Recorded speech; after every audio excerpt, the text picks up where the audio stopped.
so it's like college, but yeah.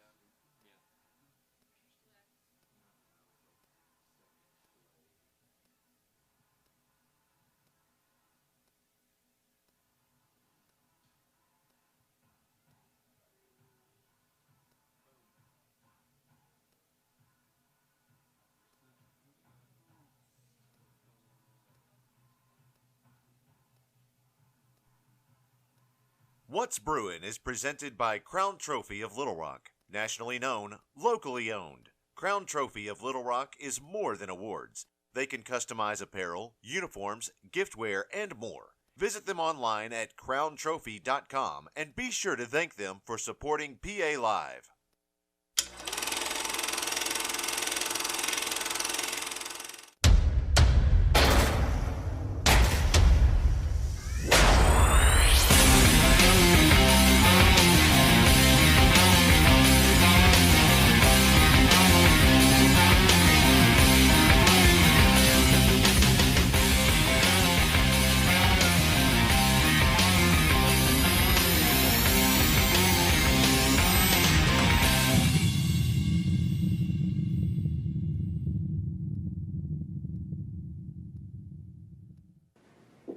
Hello, everyone, and welcome to What's Brewing. I'm Joshua Carroll. I'm joined this time by Coach Bruce Dickey, head coach of the wrestling program at Pulaski Academy. Coach, thanks for joining me. Well, it's a pleasure to be here, Josh. Thanks for having me. Absolutely.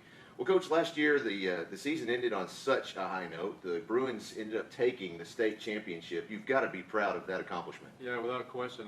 It was one of those things where everything fell into place. Everything that could have gone right did go right. Nobody else thought we would win it. But I was very pleasantly surprised when it happened. But it doesn't surprise me. Kids worked very hard towards that goal. So last year you had at least one wrestler. You had two wrestlers that I can think of that were brand new to the program. Is that right? How many others did you have there? Yes, our heavyweight. Wesley. Yeah, Wesley walked in. We didn't have a heavyweight. He came out, and I think Bass had never been out for wrestling before, and they stepped up to the plate for us and helped us, and without their help, we certainly wouldn't have won. Wesley took third in the state, and Bass advanced and picked up enough points for us to just barely slip into contention. I thought we had a good outside chance of taking second, but the kids evidently thought otherwise and won it. And I want to add that an important part of that I thought was having Coach Kelly there to help, and our assistant football coach Adam Thrash, who has a background in wrestling. I was in Florida with a funeral for my mom. It was the only time in 48 years that I had not been at an event, whether I was sick, at the flu, whatever. So it was kind of killing me, and they FaceTimed me, and they were jumping up and down. I thought, oh my gosh, we did take second, and they yelled, no.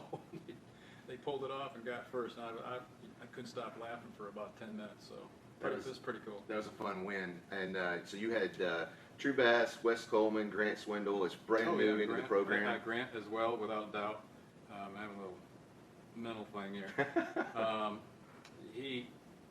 There's no quit in your son, and we needed a 106, a very, very hard to get, and he was underweight even for that weight class, and we just kept telling him, don't worry about your wins and losses, because we have probably the toughest schedule in the state, and it only matters how you finish. And then he snuck in there and took a sixth, and that was a huge, huge thing for us. So very pleased with their performance. You have to be, and you had so many of the wrestlers on the team last year that not only you, of course, they all contributed to the overall championship win for the team, but there was many of them that placed themselves. I know even Wesley took third in the state. You had Grant that took sixth. You had I think you had, I can't even remember everybody. Well, if I go down there and kind of looking down at some notes here, Josh Cady was a first-year wrestler here, and he took third. I'm looking at some other ones here.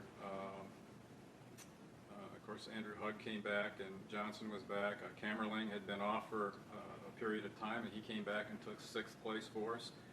And of course, Warburton took fifth, and Witcher took second, and Allison was state champion. I mean, they all stepped up to get it done. As you're mentioning those names, something that they're all familiar in my mind because we're going through football season right now. There's so many of these guys that are on the wrestling team are in other sports at the school, whether they're playing basketball and football and cross country. This is a sport where there's so many different aspects There- of it that kind of lend to being a better athlete Sure. overall. What people don't understand is if you think of a spoke like on some kind of a Like a bicycle wheel. Conestoga wagon or something like that, wrestling's at the center core. Balance, agility, teaches you to be aggressive, have tremendous discipline because you have to weigh to the ounce. You're wrestling somebody your own size, you can't even be 1 ounce over. You have the analogies with football, especially. You have to learn to hand fight. You have to keep a low center of gravity. You have to keep your head up. Same in tackling, etc. You have to learn self-defense. You are battling one-on-one continuously. We probably get more, in terms of actual time, more battling in 2 weeks than they might, time-wise, than they might get in a football season. Because, plays only go about 8 seconds somewhere along that line. Kevin could tell you exactly what it is, but I'm guessing around 8 seconds per play. But this is continuous. It's every day in practice. And every single football player that I've had since I've been here has said, gosh, every football player that's not playing basketball should be in here. And I agree with them, but it's not for everybody. This is a tough sport. And if you're not really tough-minded, you may have a little bit of trouble. However, there are a lot of people that come into this sport, they're not tough.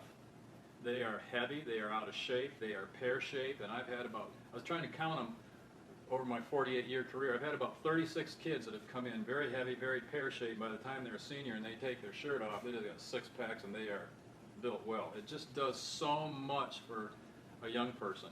And the fact that you're wrestling somebody your own size. Now, if you're a 100-pound football player and you're a freshman, it's not fun to run into a 180, 200-pound linebacker or lineman, but we've got them to do it, and I look for them because they're warriors, and that's what we want. We want young people that are not going to give up, that have a tremendous amount of frustration tolerance, which is one of the top criteria for being successful in anything in life.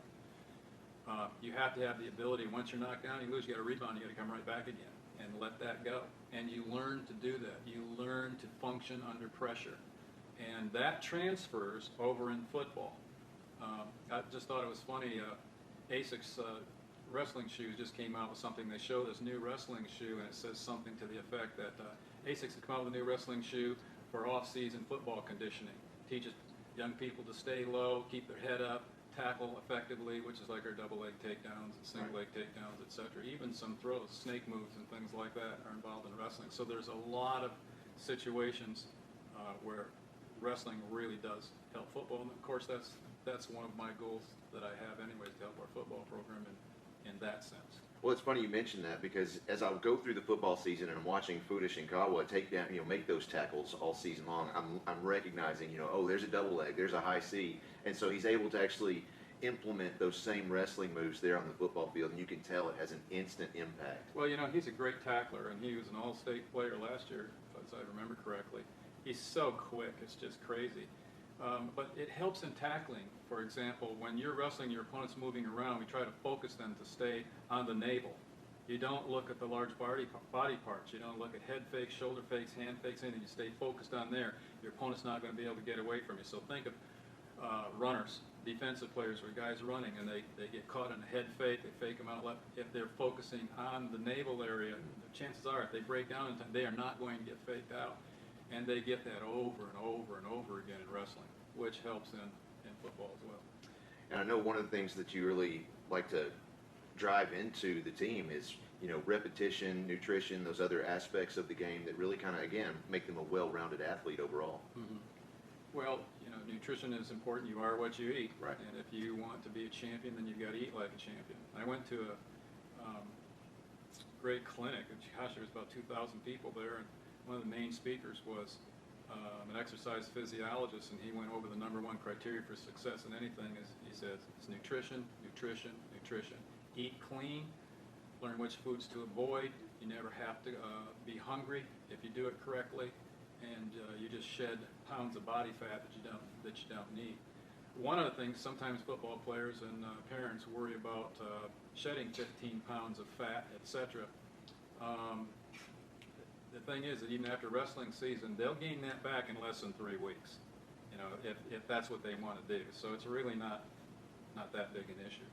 But generally, if you get down to 7 or 8% body fat, you're going to be quick, light on your feet, etc. Now, we don't want that for our big guys. Sure. For example, I was talking to Kevin about it, and he said, well, Bruce, it really matters if they get a bull rush and somebody's a little bit bigger and they don't have some bulk. It's going to cause us problems. I thought, oh, that makes perfect sense. Right. And as long as we've got heavyweights that are they're good size, real good size guys,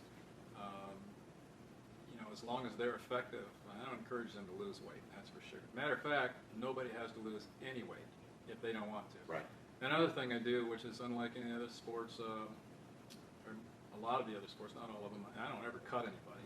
Well, Coach, let's take a moment and we'll thank our sponsor. That's Crown Trophy of Little Rock. You can find everything that you need to show appreciation for your athletes, but not only do they have trophies and things of that nature, but say you have a group of employees that you want to recognize, or maybe an employee of the month. They not only have trophies, like I said, but they have drinkware, they have shirts, all kinds of things that they can customize just for you. So you can have your employee of the month walking around with a mug or something that has your company's brand on it.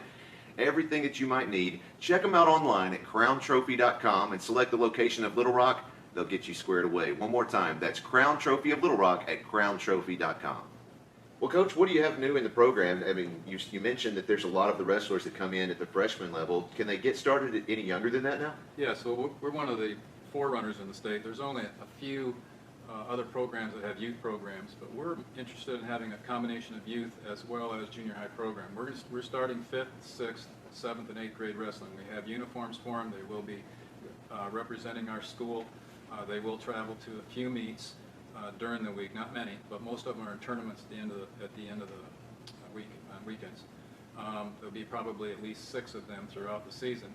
And what we tried to make this is parent friendly.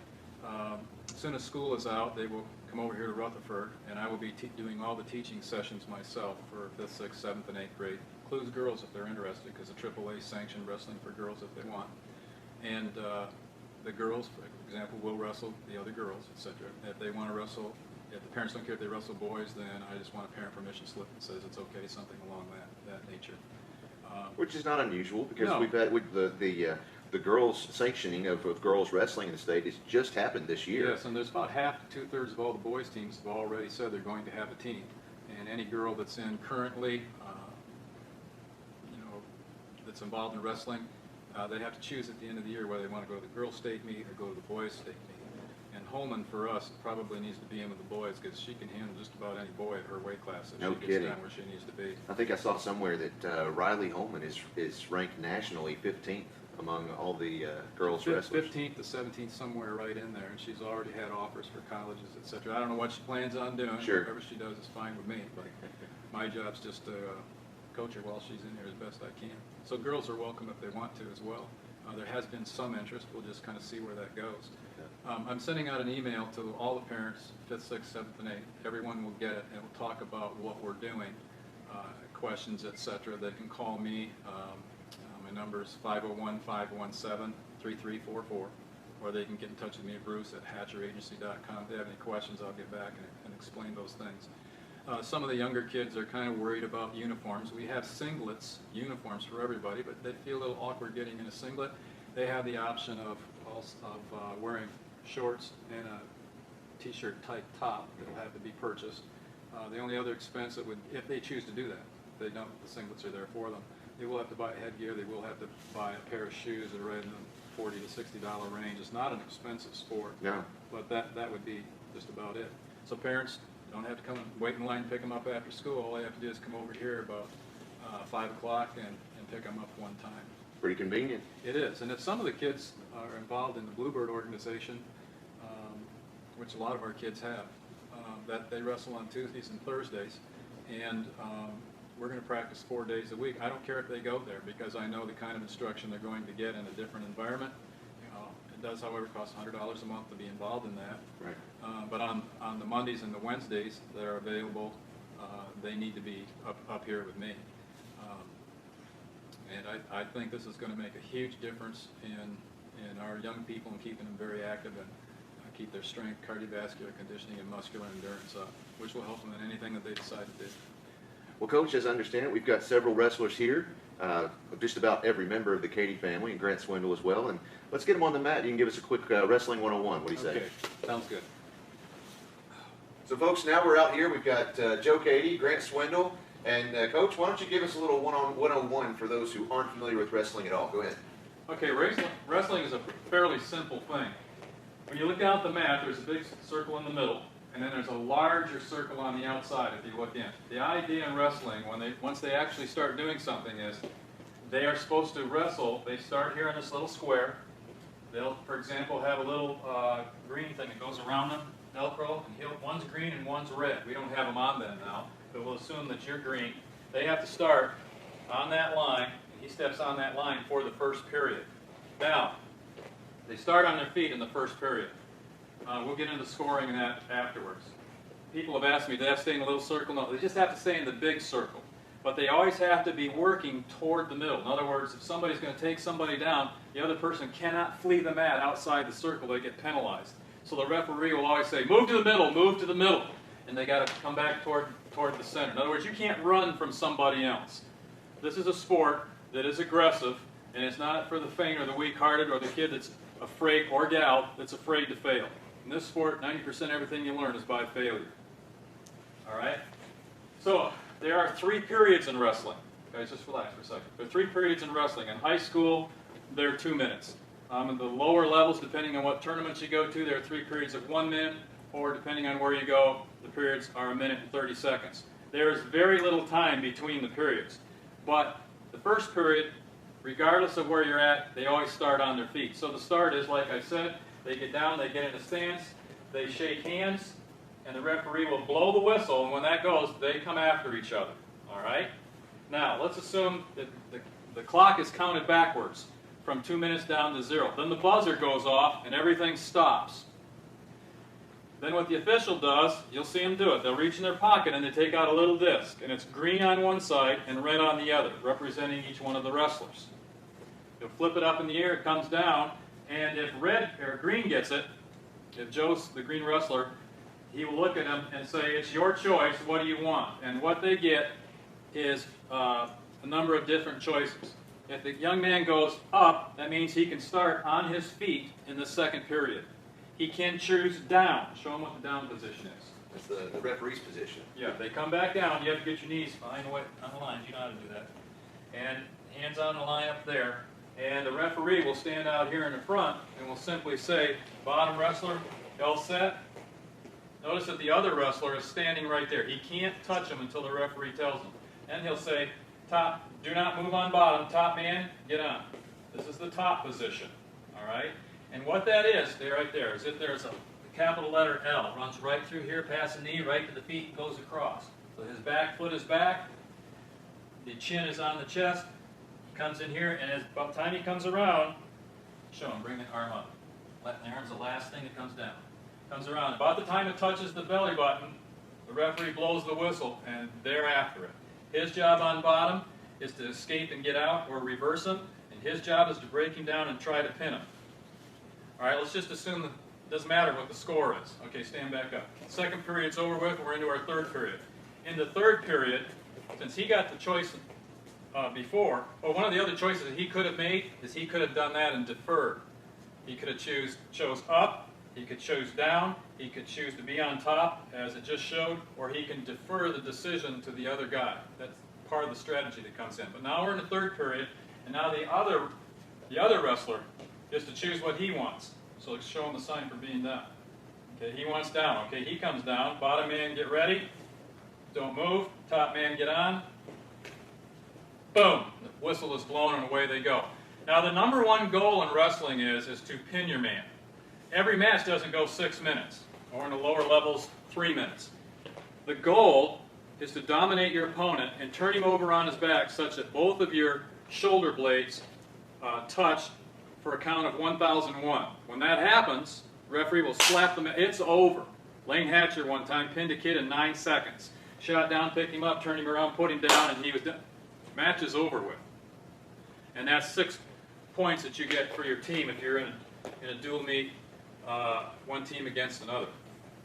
All right, now what we're going to do is show a couple of, we're going to have to cut on that part. Yep. Okay, let me think now. Okay. I'm doing a skate. Well, Yeah, they're greatly overmatched. You know what? That's good. We can go through some of that stuff. We'll go through a stand up and escape. Good. Escape, reversal, Simple. takedown, and then we'll have them come in and show some different moves. Okay. All right. Stand back up. All right. All right. Here to the beginning. All right. Now what we're going to do now is just kind of go through a slow motion mock situation, so that if you're a fan and you're sitting there watching, you'll know what goes on. We're in the first period, and we're just going to go slow and go through this. I want you to shoot in and get a double leg takedown on him. We're going to show this is a takedown. A takedown is worth 2 points. This is the individual scoring them. It's very simple. A takedown is 2 points. Okay, you ready? Shake hands. Whistle blows. Go. Get a takedown on him. Comes in, drives across, takes him down. Now stop. In order to gain to 2 points, you have to get behind the wrestler and maintain control. That's what the referee is thinking. And right now, he'll go 2 right there. Okay, that's one way of scoring. Okay, come back again. One of you get down, one of you get on top. All right? So if he got taken down, he's going to do a move. Now the other move is called reversal. Reversal's simple. It's just, since he's on bottom, he wants to be on top. He reverses him. Do a switch. That's a switch. 2 point reversal. Now there are many different takedowns. There are many different reversals. We're just giving you an example. Okay? Now what we're going to do is, I want to get back on the side there. Okay, this is something else. What I want you to do is to stand up and escape and get away from your opponent. Just do a stand up. Ready, go. Stands up, breaks the hand, turns, gets out. 1 point escape. So it's pretty simple. Takedown is 2 points, a reversal is 2 points, and an escape is 1 point. All right, now we're going to go to the situation with back points. When a person, you lay down flat. Not on your back, just down flat on your stomach. All right? Now, you don't have to get on top of them. Now, what I want you to do is go roll down so you're straight up and down. Turn the other way so the camera can see you. Yeah, like that. If a guy's on top and he's turned him in that back, bring the arm down. The back is straight up and down. There are no points being given. The rule is, if the back comes down halfway at a 45-degree angle, the referee starts counting.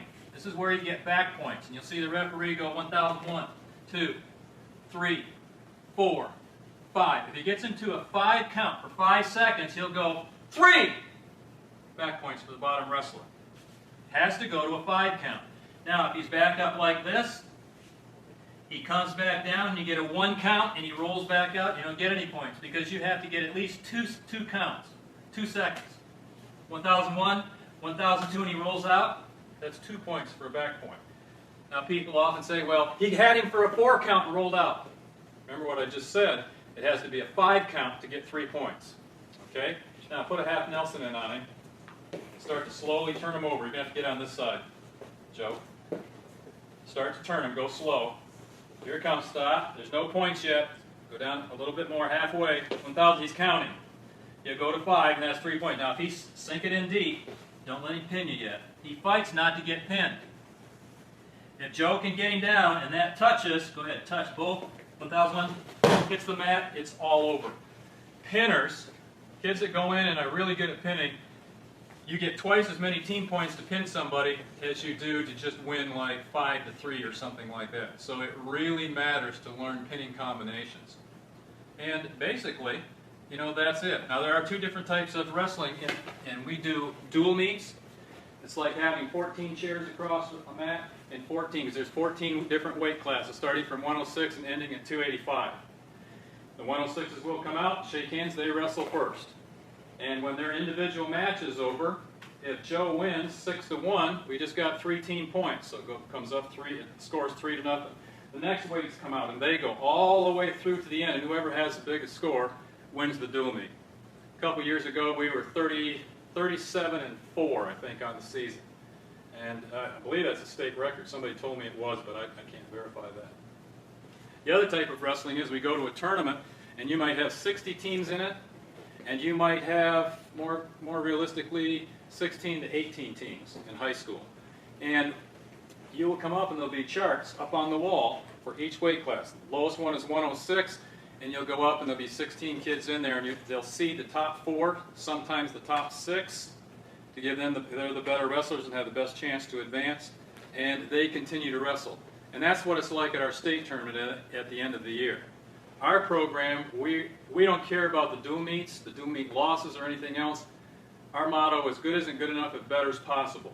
And we seek the toughest competition that we can find in the state, and we have the toughest schedule. And we don't shy away from anybody. Your best competition will always show your weaknesses, and that's what we want to begin to work on. So what we want to do is finish in the top 2 or 3 at the end of the state. In the last 4 years, we were 2-time 1A, 5A state runners-up, and then we won 2 state championships this past year, and hopefully we can win another one this year. So that wraps up our basic scoring and the basic idea of what's going on in wrestling. Thanks, Joe. Thanks, Grant. And now I think what we'll do is we'll bring in a couple of our other wrestlers. The Katie boys, we got JP Katie and Josh Katie, both varsity wrestlers. Both took 3rd in state for us from last year. And we're just going to show you a few simple moves that can be learned. And they are very, very good at this. All right, we're just going to show a number of takedowns right at this point. And I want you to do a takedown, then you do a takedown. And just say what the takedown is, then just kind of go through. Just go half speed. It's just like a mock situation. Be loud enough so the camera can see you. This is a high C.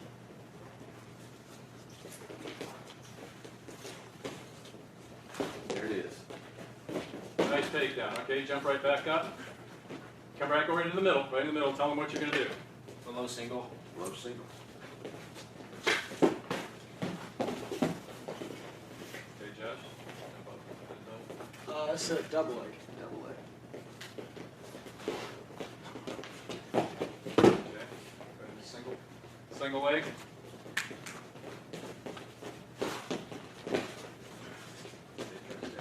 There you go. Good. Back up.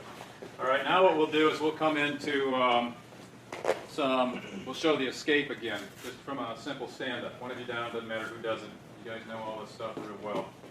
By the way, you've noticed everybody keeps getting on this side. You can also get on the other side of them if you want. Frequently wrestlers do, just to mess us up, because most of our moves are learned from one side.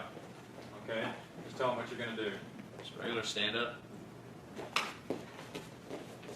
Okay? Back down, and you go show one. And show a switch. This is a reversal. We just showed the switch. Do a sit-up, turn in, any combination off that. It's a sit-up cutback. Sit-up, cutback. Good. Reverses and comes around behind. All right. You show another one. Peterson roll. Nice. You're going to get points. It's very good. All right. Let's show some. Let's go back up onto our feet and show a lateral drop from a tie-up. Underhook, overhook, step, lateral drop. Here we go. These are upper body moves. Now, you can't slam a guy. If you take somebody off the mat, you are responsible for their safe return.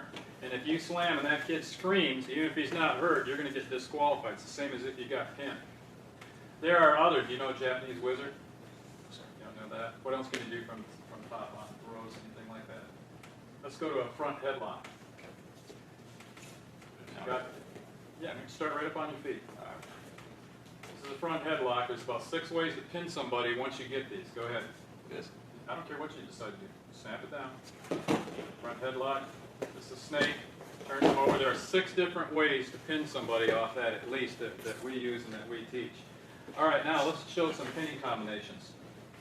Let's show the half Nelson again real good. First, go right from the breakdown to a half Nelson. Chop is one of our signature moves. He comes back up. Go ahead, you can use any move you want. Step up, turns him over, works to a pin there. Okay, come back again. Go to a different combination to turn him on. I don't care what you use. What is it? Bar. Okay, bar arm series. Snap him down, we put pressure into him, over his back. There's 4 or 5 things we can do from a bar arm series here as well. Turn so they can see it. All right, coming back over, grab the half, turn in. All right, come back up. Let's show a core stand-up and hit a cradle. There's another pinning combination. Drive it down, pull him right over, and go for a pin. Okay? Now, do you have a favorite move of either one of you that we haven't shown? Okay, we'll show throwing legs in. our leg wrestlers, let me talk about this for a second. It's one of the higher skill things that we get people involved in. And when you get with this, you are just devastated. The best wrestler we've had with legs is Lane Hatcher, who was a 4-time state champion for us, now a quarterback at Arkansas State. He was brutal. This really hurts. All right, or the leg series. All right, go ahead. Post, get the leg in. It comes in. You work whatever you want. Back in, drag back down, so you can leg wrestle. Okay, that's very good, guys. I appreciate that. So there are a lot of things moves that young people learn. I will say this: for every move, there is a counter move, and so you have to drill constantly. There's very little time to think about something in wrestling. It's action, reaction, stimulus, response, and the only way that you can get better at that is to drill and drill and drill and drill, and drill some more till you get real good at it. You don't have to know a lot of things.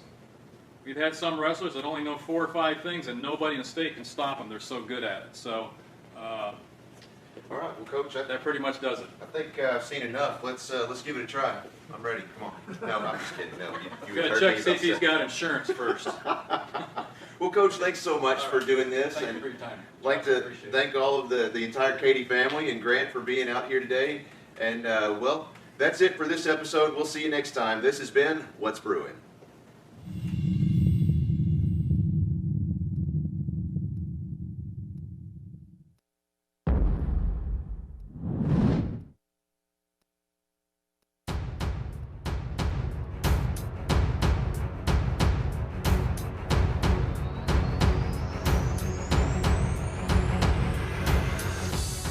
It's time for Bruin football. Let's get things started with the Applied Research Center of Arkansas pregame show. Here's your hosts, Holt Short, Brooks Beasley, and Josh Carroll. Good evening, everyone. Not sure if you can hear me. I can barely hear myself. Try that. There we go. Welcome. Can you hear me okay? I can hear you. Okay, well, I'll just drive on. I can't hear myself. I don't need to anyway. Well, welcome. We are live from Watson Chapel High School. The national anthem has been sung. Everyone's. It was a great rendition. They had the junior ROTC out on the field, and love that about this area. We had that great showing of junior ROTC at Whitehall from this area last year, and so to get to see that again this year was kind of a treat. Anyway, hope you enjoyed that episode. That's episode number 8 of What's Brewing. Had Coach Dickey there with us, and it was great to be able to meet with him and see some of the Bruin wrestling team. You know, I'm a big fan of them. So, of course, I'm biased. So, Well, one thing I'm really disappointed in yeah, is we could only hear the volume when that was on. We couldn't see the video footage. And I'm extremely disappointed to find out that you were not the one having the wrestling maneuvers done to. Like I was hearing him describe what was being done Right. in the different maneuvers, and I was like, oh, is Josh getting like tackled to the mat? Nope. Unfortunately, it's a couple of crash test dummies. right. No, I tried to step in there, but Coach Dickey said, no, we don't have the right insurance waivers, so no, he wasn't going to let me take the mat. But anyway, well, we've got a great game tonight. I'm really looking forward to this one. Of course, Pulaski Academy's coming into this one 6-2, and Watson Chapel's just right there behind them at 5-3. Yes. And so we can all, I was looking forward to a great game, but coming in tonight, we already learned that their starting quarterback, number 4, Devin Curry, he's a senior. Typically plays quarterback and defensive back. He's out for tonight, it looks like. He was on the sidelines earlier tonight, not dressed out. And so what I overheard was that he is on their injured list. And there was another one. Do you remember It's the other Kevin one? Thompson, their leading receiver, who, kind of disappointed that both of them, very disappointed that both of them were injured because, just looking at the stat lines alone, they looked very impressive. Both of them have put up a lot of numbers. With Devin Curry actually had 11 rushing touchdowns on the season coming into this game. I'm not sure if the wet weather last week at the JA Fair game got the worst of them. Probably did, I would imagine. It was, asked their play-by-play guy, if they threw the ball any, because the stat line wasn't shown, he said they threw it 5 times, but of course it turns out it was probably because they might have lost their starting quarterback, which again, you just hate to see that happen. Right. Yeah, sure do. Well, I know a lot of folks are going to be watching this game, but there's going to be people thinking about another game that's happening a little ways north of us with Little Rock Christian visiting Maumelle. Of course, there may be some folks out there cheering for Maumelle, maybe some Bruin fans. Yeah, I think becoming probably some Hornet so. fans just for a little bit. But it's an interesting scenario because we were talking about it, and if the Bruins can lock up this win tonight, and if the Hornets lose, then it's then the Bruins are pretty much have wrapped up second place in the Central. However, if the Hornets manage to pull off the upset, then you're looking at a possible 3-way tie, assuming that the teams win out next week. Right. And that's where things get real interesting. Oh, that'd be a log jam, wouldn't it? I looked at the math on what the calculations were, and I gave up. I said I'm done. I read confusing stuff for a living, and that was beyond me. Carry the one, put the no. Well, one thing that we're also going to be watching for, at least for tonight's game, is you want to see what the Bruins do, first of all, in the colder weather. I was watching them out there, and saw a couple bobbled balls. It's clearly decided to skip fall and go straight on into early winter. Yeah. It's like November's here. Guess what? Get your gloves, get your hats on, get ready for it. But I saw a couple of bobbled balls, and you just want to you assume Coach Kelly's probably got them ready to go. Yeah. You don't ever expect to see a letdown from the Bruin players, but still, it's they're high school kids. Right. Sometimes getting their heads into it right, making sure that they're not letting their guard down. That's all part of it. So hopefully they, especially with the injuries on the other side, hopefully they're still playing full board, 100%. I expect to see it. But yeah, I do too. I think the Bruins, they're a blue collar, and I've heard one of the coaches say they're a blue collar type practice team, and so they're out in the elements, whether it's raining or snowing or wind blowing or hot. They practice all summer and everything, so they're going to be used to the cold weather here, I think. But like I said, it hadn't been cold that long. No. It just seemed like it happened overnight to us. It really did. I actually had a stomach bug earlier this week, and I was holed up at home. When I came out, it had dropped. It was 10 degrees at the same time that I had gone into hibernation. And it was, it had gone in with about 65, came back, and it was about 50. Yeah. Okay. That was the high. So, like I said, it definitely seemed like it was an overnight thing. But look forward to seeing Joe Hyman continue to put up big numbers. He's put on a big performance last week. He's really been a tremendous addition to the offense. Kelly has gone to receiver, but he's a good runner and halfback. Kelly, I think, brought it up just a notch in my opinion. Joe has, absolutely. Well, he's so elusive, but at the same time, he's not afraid to put a hit on someone when he's going down. If you're going to bring him down, he's going to make you pay for it. And to me, just as much as a weapon running the ball, he's a good pass receiver out of the backfield. And as we saw, special teams. Yeah, like last week, kickoff return for a touchdown. That's the first time I've seen that.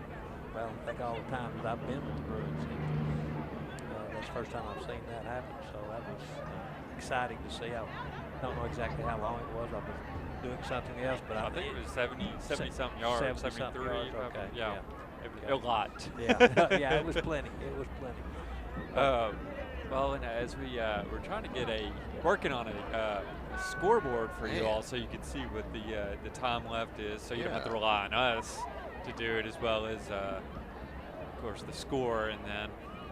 Just having some issues. I don't know if we're gonna have the text line up there. Yeah, it's up there, right there at the bottom. There we go. Yeah, see if I can speak English today. 501-570-6464. Yeah. So Brooks and I watched the teams there. Well, it's like Watson Chapel's getting ready to hustle out on the field. Still haven't seen the Bruins come out yet. Obviously, we saw them during warm-ups. Right.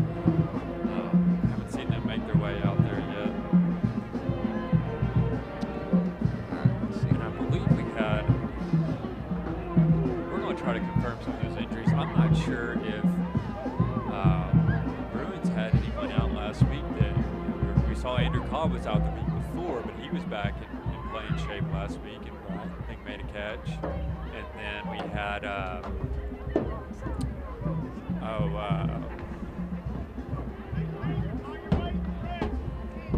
Braden Cash. Yeah, it seems like he's kind of been in and out.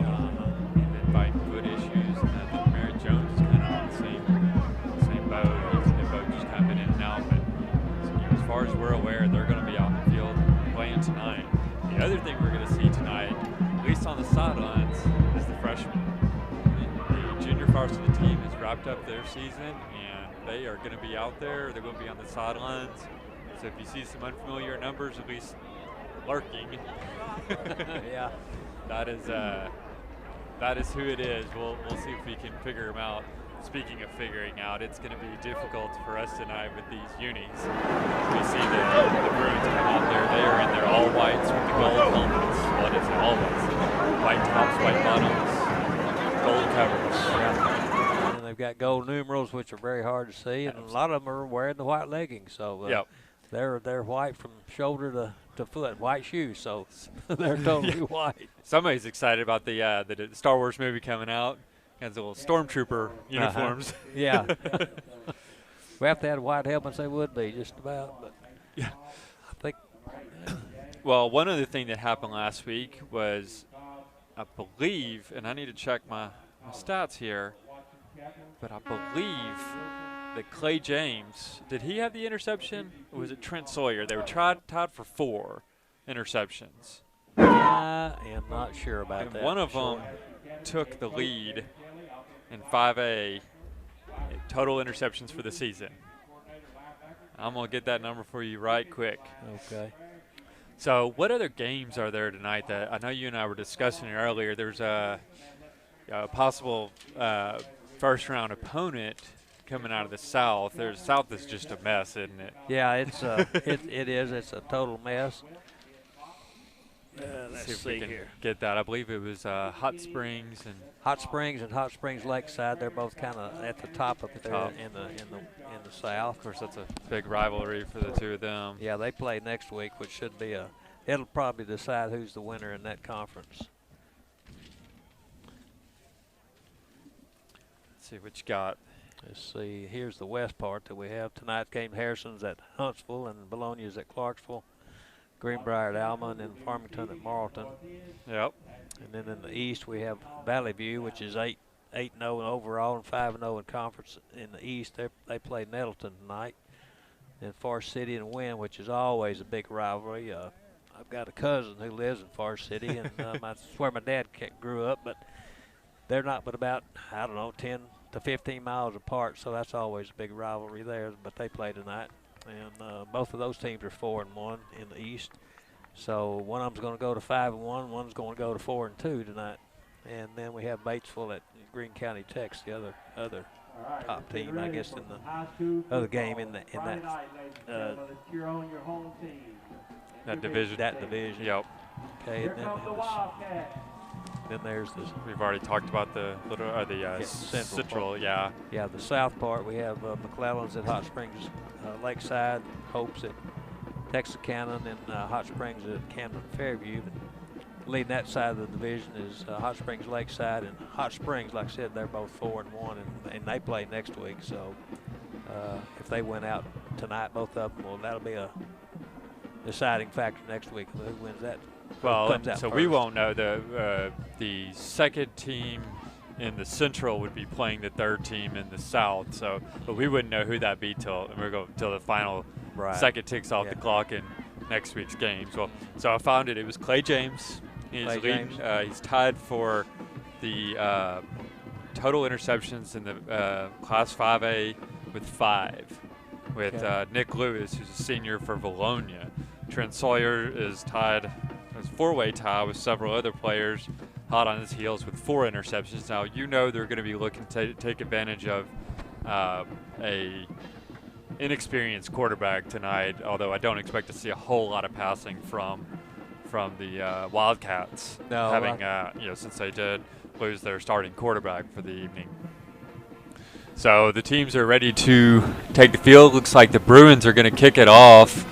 I believe my eyes do spy Savannah Goodwin out there. Of course, Clay James is right there next to her. And the Wildcats are set to receive in the black tops and yellow bottoms. Clay James is giving his instructions to marching orders, if you will.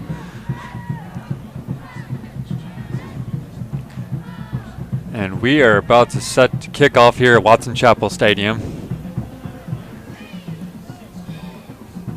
There's the kick. James boots it over the front line, and it is fallen on by Watson Chapel recovery man. That was number 8, I believe. Number 8. Yep, that is going to be Taki Urquhart. He is number 3 receiver, number 3 in receptions for the team. He is a tall fellow at 6'5". I believe he's 175. He plays more of a tight end role than was tight end / receiver. The Bruins didn't get an opportunity to kick, recover the onside there. The ball went all the way down to the 30-yard line, so that's a little bit different scenario than we've seen in the past. You know, might have just been hoping for the cold weather to throw him off. Right. So we see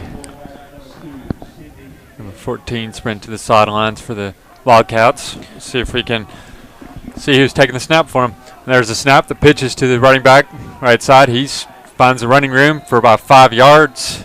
That's number 2, Sidney Smith. One of the things that you noticed right before the game is you were looking at the stats from last week. Noticed that they didn't pass. Well, they passed for, what, 5 times? But they were all incomplete passes. So they had no passing yards. And I'm curious to see, you know, so far we've seen the same kind of running game tonight. Yeah. If you've noticed on the screen, I'm trying my best to get this on here. You know, I tested this about 7 times during the week, and I'm trying to get that clock on there, but I'm still working on it.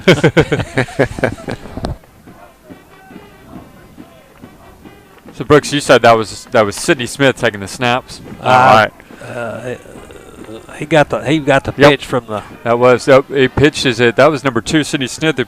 He pitched it to Ricky Farver, who stopped, stood up at the line of scrimmage. May have lost a yard there. So it is 3rd down and about 6 yards to go. So we see Lamar Walker run off for number 54, Daniel Kuntz. Bruins looking to make a big stop here. 3rd down. Minute. That's not right. 11:22. 11:22. That goalpost is blocking my number over there.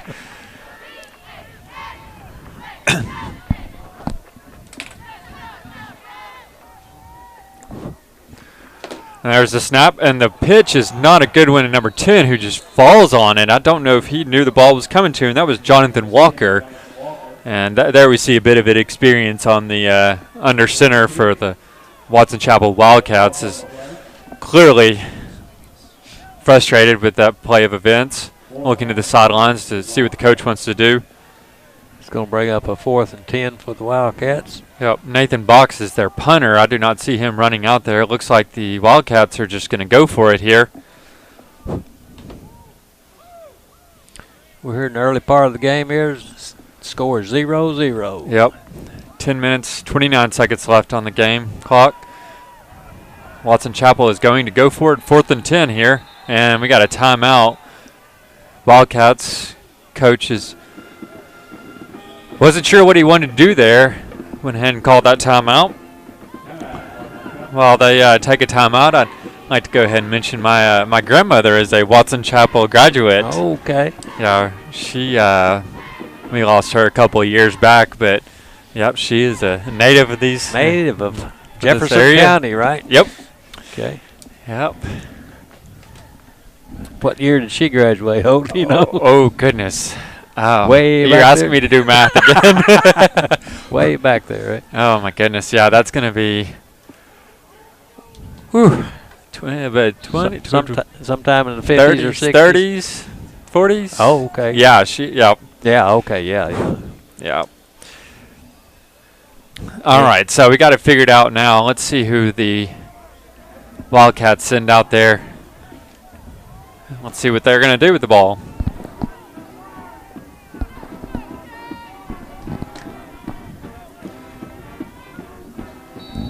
Bruin fans out there. I just got a couple pictures from school pictures. My wife texted them to me, so I'm sure y'all can expect to get those. Any of y'all that have kids. So that is Sidney Smith under center, and he pitches it. Looks like it's number 5, and it's intercepted by Clay James, who is taken down at about the 26-yard line. That was a little trick play that went awry for the Wildcats. That was number 5, Ricky Farver, who was maybe trying to get rid of the ball. And, it was a situation like last week where, Clay James got the interception, and it really wouldn't have made a difference if he did or not, but he obviously was looking to take that one back to the house. So the Bruins start with the ball at the 26-yard line in Wildcat territory. Bratcher's in the shotgun. He's got trips to the left, twins to the right. There's the snap. He's looking to the left. He's looking deep. He's got Cooper wide over the middle, and it's a touchdown, Bruins! That was a quick one, Brooks. I think that's gonna be the new standard. 9 seconds. 9 seconds. One play, 9 seconds, and the Bruins lead with 10 minutes to go in the first quarter here. Bratcher's in the shotgun. He's got Joe Hyman to his left. They're going for 2 here. There's the snap. He's rolling out to his right. No, he's looking to the left. He's got a man. That's Cooper White wide open. That's good for the 2-point conversion. A little misdirection there by the Bruins allowed Cooper White to find a lot of breathing room on that left side and get that 2-point conversion. So the quick strike Bruins, as you said, may have just set a new standard. Well, I tried. I got that. Got the scoreboard on there. Yep. With the and could not get the clock on there, and people didn't like the scoreboard anyway. So you know what? No clock. The fans have spoken, and more people complain about having it than not. We will just try to give you the time as best we can. There's 10 minutes and 1 second left. You know what we need to do is one of the things Jeff Matthews was showing on Facebook the other day. Somebody had an egg timer sitting there in front of him, and he was like, you know what, that reminds me of the old days when I was doing play-by-play originally, and he was saying that that's what they used to use, is just a little egg timer. It just every minute or so. So 10 minutes exactly and 1 second remaining. We'll go ahead and close that. And here comes the kick off the foot of, that looks like Clay James. The ball's going to be fielded at about the 28-yard line. It's fallen on by one of the Wildcats. That's where they'll start their next drive. That was number 8. That was Urquhart again. Have you seen him recover both of them? Brooksy, it's a one-play, 26-yard drive, which was basically a Bratcher touchdown to Cooper White for took 9 seconds off the clock. Yeah. Well, I've got a category that I've kind of summarized different throughout all the year for the games, and I've gone the shortest drive, longest drive, quickest, and this, that, and other. So I think this is going to be the quickest so far. Maybe the shortest, too. So let's see who the Wildcats have out there. And it looks like it is Sidney Smith again under center. He hands it off, and runner up the middle picks up about 3 yards. We'll see who that running back is that is getting swarmed by players from both sides. Wait for the pile to clear up. And it looks like it was, I believe that was number 16, Nashal, Abdul Aziz Nashal. Bless you. Thank you. I am impressed by the Bruin faithful tonight. They really showed up finally. I think they were all sitting out in their cars saying, I'm not getting out till I have to. I don't blame them. I don't either. We're indoors, and it's still. All right, here we go. There's a snap. Sidney Smith hands it off to, no, that was Ricky Farver, who drives up the middle and picks up the first down. He stopped about the 39-yard line, still in Wildcat territory. So Richard Griffith just came off kind of holding his back. I hope he's okay. Those injuries are going to be a little more noticeable in this cold weather. You hit that ground, it's going to hurt. Yep. I'm curious, how many folks are over there listening from the visitor stands? Give us a wave. Anybody listening? Oh, there's a couple. Hello. There you are. Good. Glad you could join us. 8 minutes, 44 seconds and counting on the clock. Here's the snap. Under center. Little shovel pass is complete to number 10. That's Jonathan Walker. He was run out of bounds by number 27 for the Bruins. That's Clinton Wilson. Thank you. Did I take your roster? Oh, no, I forgot to pull it up on my screen. That's on me. We should have brought a space heater in here. I'm telling you. So, It's cold. Well, and I'll say this kind of quietly because I don't want to. I'm going to be very honest with you. The Wildcat staff members have been so kind to us. Yes. I mean, so kind. It's been great coming in here. All of our interactions from the athletic director on up, or on down, I should say. there's a false start. But the radio guys, the public address announcer, the coaches that we've interacted with, they've been so welcoming and so kind. But I'm going to say this quietly because, again, like I just said, they were very nice to us. I don't want to ruffle any feathers. They got those windows open in here. And I don't know if y'all noticed, it's cold outside. Yeah. And there's no heater in here at all. So it's kind of chilly. And I know the folks who are over there listening from the visitor stands are like, yeah, suck it up, Buttercup. you get to sit out here with like us for once. So here's the snap. Smith's under center. He takes it. He hands off to number 5, Farver. And he has stood up about a yard short of the line of scrimmage. That was, she did not see who was number 40. That was Luke Witham in there. Yeah. I think it was joined, but basically by the entire defensive line. Quick shout out from Joe Hyman's uncle Kirk. He's watching from Dallas, Texas. He wants to shout out to his Pine Bluff family in the stands tonight. Wish I could have been there. We do too. You should come by, Kirk. And one more watching from Missouri, about 8 hours north of Little Rock. Appreciate the broadcast. The Bruins sure have a national fan base. Go Bruins. There's a snap. Oh, Farver took the snap this time, and he pitches it to the right. Sidney Smith. To switch, they just switched roles. Yeah. And Smith picked up about 6, maybe 7 yards before he was brought down. Nope, they're only going to give him right at 45-yard line, still in Wildcat territory. They have another 4th down facing them here as it's 4th down and 5. 7:22 on the clock in the first quarter.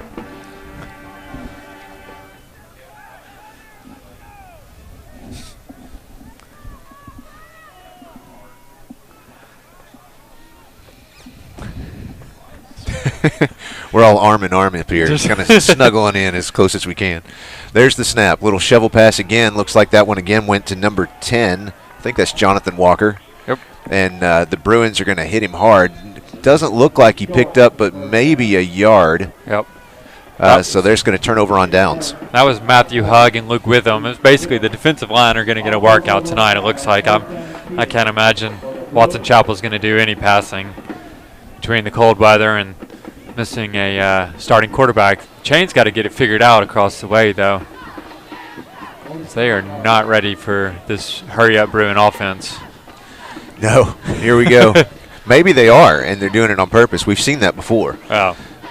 Here's Bratcher. There's the snap. Handoff immediately goes to, oh, wait, nope. It's kind of a reversal. Now it's Cooper White with the carry, and he runs out of bounds after it looks like he did pick up the first down. Let's see if they say he did. That was a pitch to Joe Hyman. He kind of pitched it back, or did he hand it off? And Cooper White was actually looking at sold it pretty well. But he recognized that the coverage was good. And they're going to say second and short. Here's Bratcher. He has twins on both sides. Hyman in the backfield. Oh, a little shovel pass there to Hyman. Then Bratcher gets hit hard after the throw. Hyman's going to run it right in with saying no problem. Touchdown, Bruins. So with 6 minutes and 33 seconds to go in the first quarter, the Bruins lead 14-0. Looking to complete the 2-point conversion. They're 1 for 1 tonight. Well,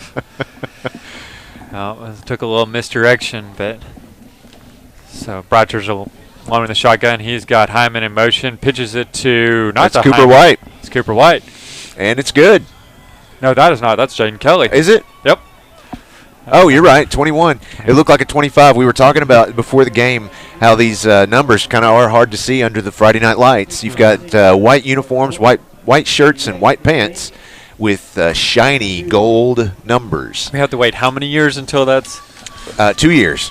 2 years. We were just talking about that before this game, and it was funny because we were talking about how difficult it is to see the Bruins gold and white uniforms, and the home crew was telling us that just wait till you see our home uniforms because they're hard to see, and so they're not too bad. They're shiny as well on the numbers, so that does make it a little more difficult. But it's got that gradient from gold to black. Well, and it's still got an outline. There's no outline on the Bruins. Right. If there is, you can't see it. Yeah. Well,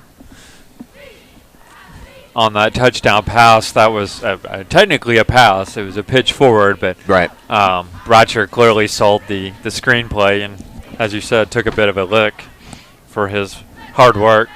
That was a two-play, 47-yard drive with a 36-yard pass by Bratcher to Hyman to cap it off.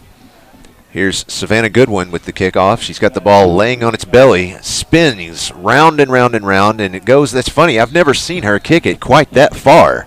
I wonder if that was on purpose or not. I'm pretty sure it was. The first two kicks have been like that. Wow. And, of course, they went over the top, and this time it went under, in the middle, in between.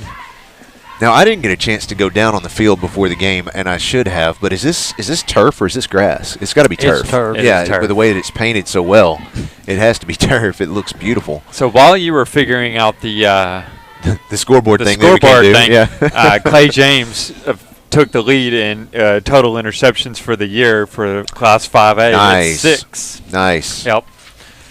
So good for him. And it was only passing play we've seen from the Wildcats tonight. There may be somebody out there that's going to tie him up tonight. Maybe. So. But like I said, for now. For now, yeah.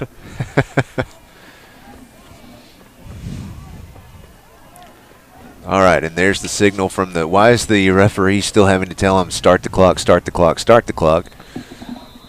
And we got a delay of game. Yeah. I would imagine, that's going to be offsides actually against the Bruins. Now, we do not have a score from the Little Rock Christian Maumelle game. Nothing shown up on Max Preps yet.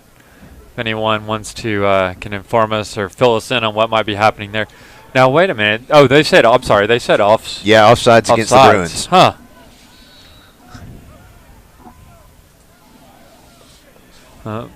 So let's see who's under center for Wildcats.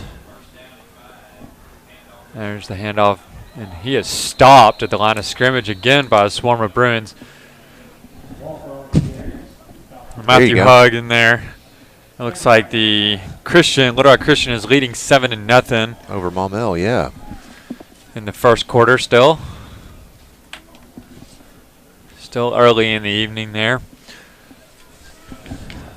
Sidney Smith's getting his marching orders from Urquhart. No, I'm sorry, that's not Urquhart. That is Jordan Jackson, who was the wide receiver split to the left. Smith is going to be under center. 5:55 remaining in the first quarter. Got a man in motion. He pitches it to the man in motion. That is Farver, and Farver is stopped, not before he picks up maybe a yard. So the ball is at the 29-yard line of Wildcat territory.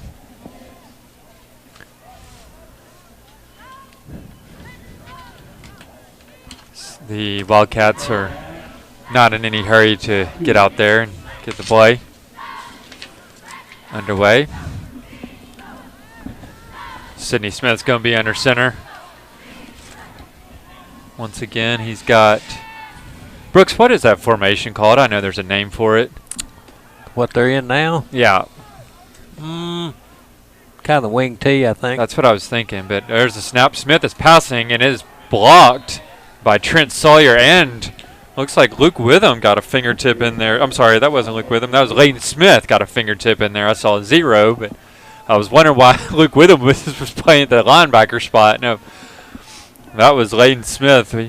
He had a good week last week. Good to see him continuing to step it up. One of the teachers that we know, Carrie Bone, was telling us that the score at Little Rock Christian is 7-0. Maumelle is behind by 7, but they said that she said that Maumelle drove well, but they fumbled in the red zone. Oh, Oh, so it looks like the Whoa, Wildcats that's a are going to high snap, and he's snap it. going to.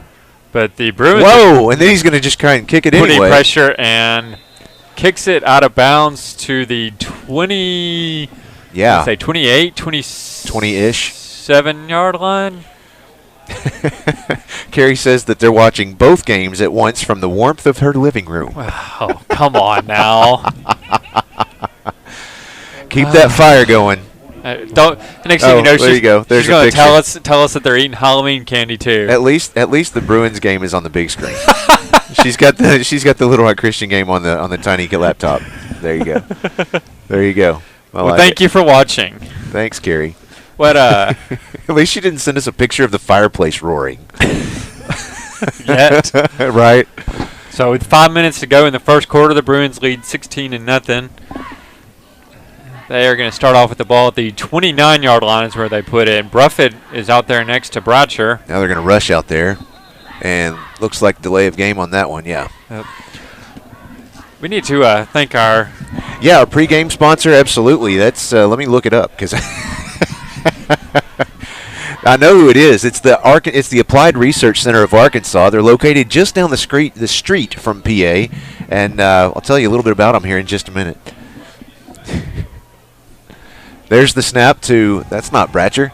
That was Bruffett, and then he shovel passed to Bratcher, and then Bratcher tried to pass it to Bruffett. Wow. You say that 5 times fast. Too many B's. It's like the Houston Astros in the 2000s. Killer Bees. Right. Anyways, it was an incomplete pass is the end result, and just off the fingertips of Bruffett. Tonight it's going to be hard to come down with the ball like that when as cold as it is. So Bratcher's in the shotgun. He has got Woods to his left, and Woods is just going to take it straight up the middle. Picked up about 10 yards before he was brought down right at the 20-yard line with 4 minutes and 42 seconds left in the first quarter. Bruins are almost in the red zone, about half a yard shy of it, or red zone, yeah. Yeah, so nobody else has sent me any fire pictures except my son. There's the snap, and he is Bratcher's pressured, and it is picked off. Yeah, he threw it way up in the air, and so that was picked off because the ball only went straight up. And he's going to finally get stopped at about the 22-yard line. But what a big play for Watson Chapel. That was a blindside sack there that turned into an interception, and a big return. We didn't see who the big man is that's getting all the accolades. That is number 80. That is Lamar Jefferson for the Wildcats. I believe he is their leading sack man, so not surprised to see him get in the backfield. Yeah, the Bruins have had a bit of trouble stopping folks on the line, although offensive line past couple of weeks, and Mr. Jefferson certainly took advantage of it there tonight. So the Wildcats have the ball for the first time in Bruin territory for the evening. Smith is going to be out there under center. He's got number 54, Daniel Kuntz, joining him.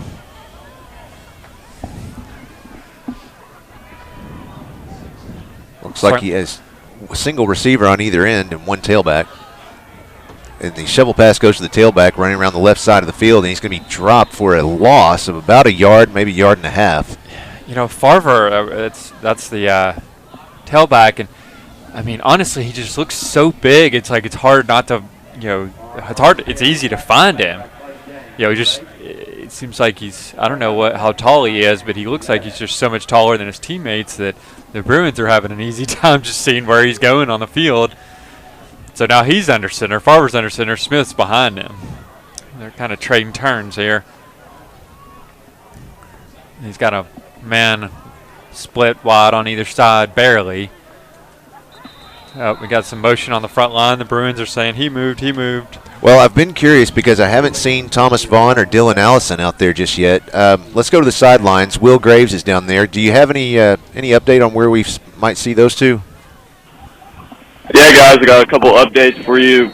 Thomas Vaughn, senior Thomas Vaughn, center, listed as questionable tonight. He was not on the field for the first drive. Max Gorman was out there. He looks pretty good. Let's see if he can have a good game tonight. Going on to the defensive side of the ball, Dylan Allison, normally a wide receiver, is playing safety tonight in place of Harrison Lane for the second straight week. Let's see how he can do, guys. Back to you. We got a fumble on the field, and the Bruins do have it. That is Fuda Shinkawa that came up with it, and he is pumped. He says, offense, I got that ball back for you.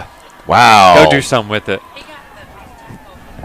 Yeah, Fuda was on the big tackle just a minute ago. Oh. Yeah, he's quietly, of course, I say quietly, he's had a good year. He's leading really the team in has. tackles. Yeah. You know, and He did last year. Yep. And we just continue the trend. Right. And just, you know, it seems like teams have kind of cued in on him a little more this year, and they're blocking in his direction. You know, last year it was like he was almost unannounced. They didn't have tabs on him as well as they should, and this year they're certainly keep track of him, but that's not stopping him from racking up the tackles anyways. So Bratcher's out there. He's out in the shotgun. He's got everyone bunched up kind of in the middle. There's the pitch to Cooper White, who hands it off to Hyman. He's got Bratcher leading him to block. I don't think – yeah, he does. Bratcher made a block there. Hyman made a few miss, and Hyman's down at the 42-yard line. Well done. Wildcat territory. He's trying to get those numbers. Yep. I had a couple fans text us here. Watching from Fayetteville, Arkansas. Go Miles Marotti from Sydney and Alley. And also the Armstrongs are watching our number one tonight from Gallatin, Tennessee. Mason Cobb. Haven't called his name yet. I'm sure we will. Is that Bratcher again? Yes, it is. There's the pass. He's got it complete to Cobb, Andrew Cobb, and he's at the 35 where he's stopped. That'll end up being second down and 2 yards to go for the Bruins. 2 minutes, 36 seconds left in the first quarter. You know, that's might be the longest drive of the night here. Well, yeah, before the interception on the previous drive. Yes. So Bratcher's in the shotgun. He's got everyone bunched up. Hyman in motion to his left. Bratcher's looking. He's waiting for Hyman to break loose. He does not. He's got Mason Cobb over the middle, but he doesn't see him. He passes it to Cobb, and Cobb dives in. Oh, my gosh! He got it! Right at the 11-yard line. Wow! Might be shaken up a little bit there. That did not feel good to come down with, but he came down with it. Well, and I love the quick response of that back judge, too, because he was back there and he saw it. He saw he was able to bring it down, and he had his arms under the ball, so he was not going to make contact with the ground. Yep. So, which, again, could not have felt good in this cold weather. No kidding. So he's staying out there. Big first down for the Bruins. So apparently all we have to do is just say someone's name and they'll make a big play. Right. That's all it takes. I bet those ladies are happy. Here's Bratcher in the shotgun. 4 on the left, 1 to the right. There's a pass. He threw it out there into a scramble of Bruins, but that was intended for number 4 for the Bruins. That's Merritt. Was that Merritt Jones? Merritt Jones, yeah. Yeah, it was a little low, and you know the linebacker took mercy on him because he looked like he was going to take a big hit there, but the linebacker recognized there was no way that ball was going to be caught. Looking back to the previous play, Dana Kelly's dad, Fred McCulley, says, "You don't run at Fuda." There's the snap. Bratcher's looking over the middle, looking in the end zone. He's got a few options, but nothing really clear. He's faking it. He's got plenty of time. Now he doesn't. He's running, and he is down to the left side. Picked up maybe 5 yards before he's run out of bounds right at the 7-yard line.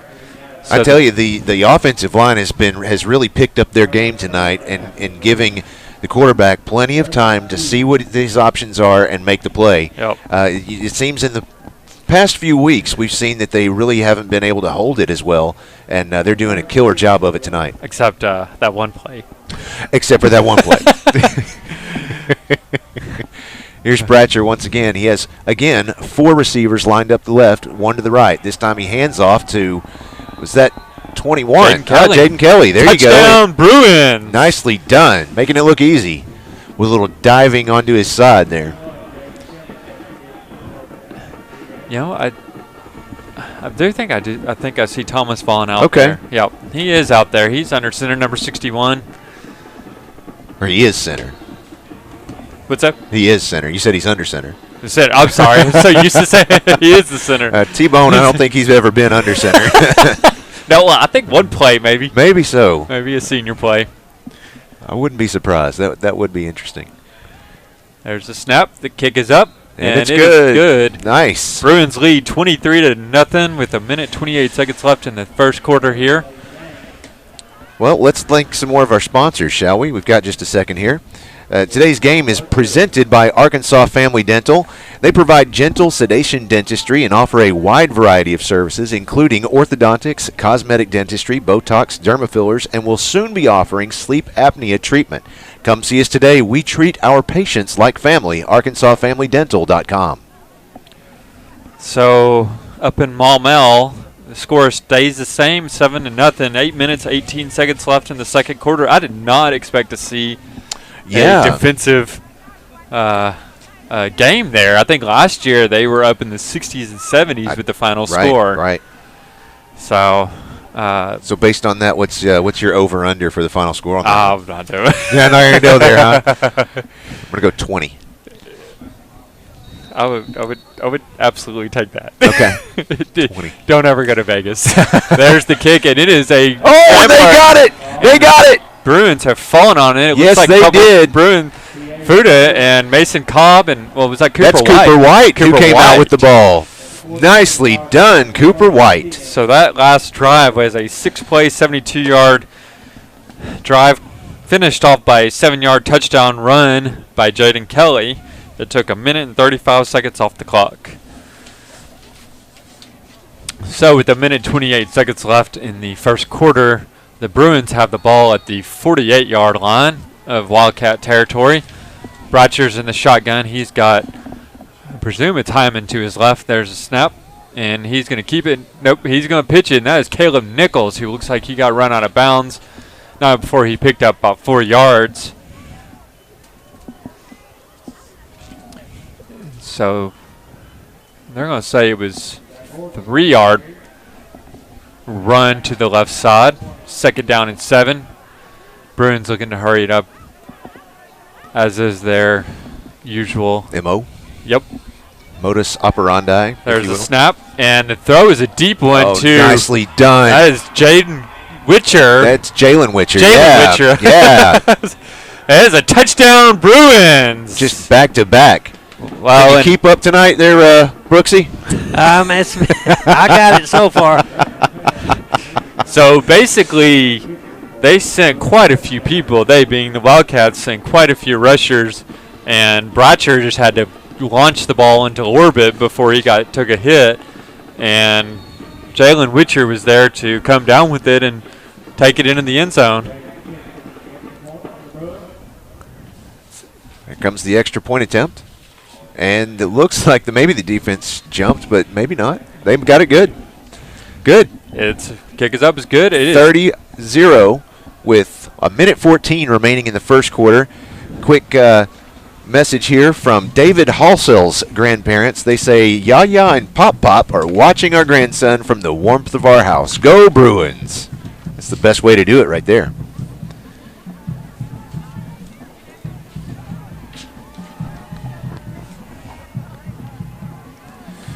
What a fun game.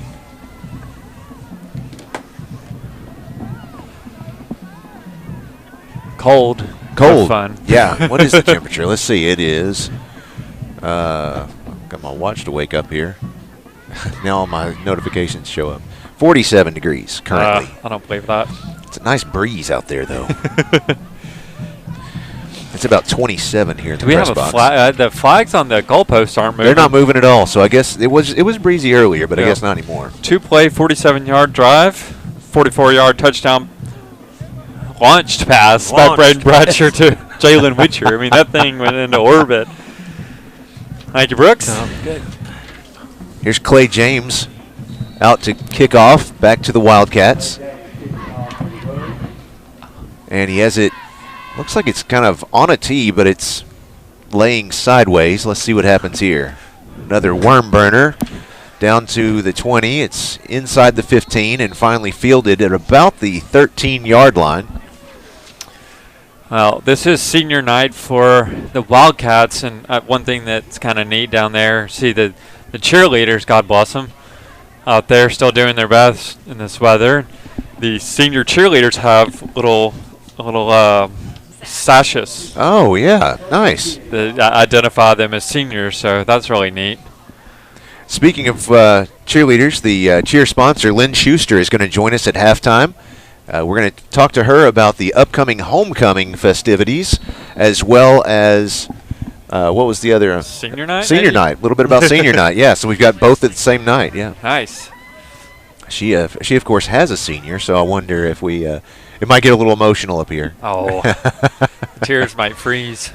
This is true. So there's the snap, and Smith hands off up the middle to. See who that is. He's number picked up about 3 yards. That's number 10. Jonathan Walker, who went off tackle on the left side, picked up about 3 yards before he was brought down. And again, every one of these running plays, it seems like there's 3 Bruins in on the tackles. It's impossible to figure out exactly who's making them initially. 46 seconds and counting in this first quarter.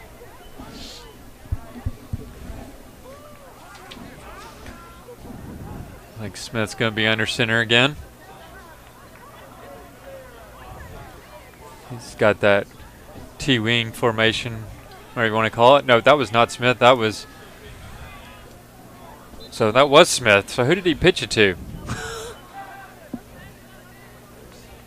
That was 5. That was pitched to Farver. Okay, Ricky yeah, that Farver. was Sidney Smith who pitched it to Farver. He was stopped after he picked up another 2 yards. So they're going to be looking at third down and about 5. Like I said, they gave him 3 yards on the run. So as we see the last second tick down on the first quarter, Bruins lead 30-0. Both teams hustling to the sidelines.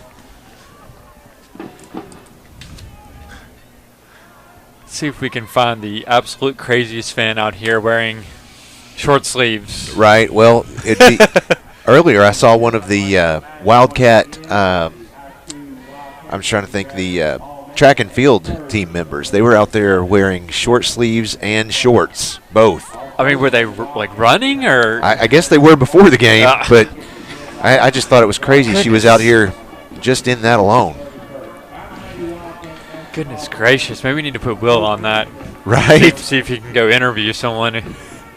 All right, speaking of Will, let's go down to Will. He's got a message. I think he's got Coach Kelly down there. Will, go ahead. Yeah, guys, both sides of the ball have looked really sharp tonight. Coach Kelly's in front, down on the sideline. He was just preaching to his team, do your job, and let's get out of here. And I'm not opposed to that, guys. But let's send it back up to you. I agree with you, Will, completely. Pretty funny. Wow. Well done, Will. He's just doing a great job this year. I can't tell you how much fun it's been having him on the team. It really is. It's always kind of like I almost hate that we kind of know what's coming. Sure. It's kind of like exciting to see, like what's he going to come up with it. So third down and 5. Start of the second quarter. There's a pass. It's a deep one. Intended target is number 8. And he caught it. That was a very impressive catch by Taki Urquhart. He was covered up by Trent Sawyer, and Trent went up for the ball trying to break up that pass or else get the ball himself. But here's the problem. Taki Urquhart is 6'5". Oh, yeah. Takai, yeah. Yeah, it's going to be hard to come down with the ball when a guy that tall is the intended target. But he still had a hand in his face, and it was a good job by the receiver to come down with that one. 11:43 and counting in the second quarter. 1st and 10 for the Wildcats. And there's the snap. Steps back, looks to the right side, passes out there. It's intended for Anthony Newman, and it's broken up. But that was Trent Sawyer once again on the defense. I got a question. Yo. Does Cupcake Factory have any soups? Yeah, they do. I had a great chili over there not long ago. Matter of fact, it sounded really good, so I went chili and cheeseburger and then made it a chili cheeseburger. Nice. Oh yes. Well done. Yes, I did. It was fantastic. So I think that they swapped those out. I'm sure. Oh, there's the pitch, and it is not expected, and it is on the ground and loose, and that is a loss of about 8 yards for the They Wildcats. did not need that right then. No. Well, I am sure that we have friends from the Cupcake Factory out there listening right now, and I'll bet we might hear from them shortly and tell us about your soups. Oh, yeah. I could really go for one right. I was thinking the same thing. Can you open up late tonight when we get back into town? Yeah. That'd be, just have some hot soup going.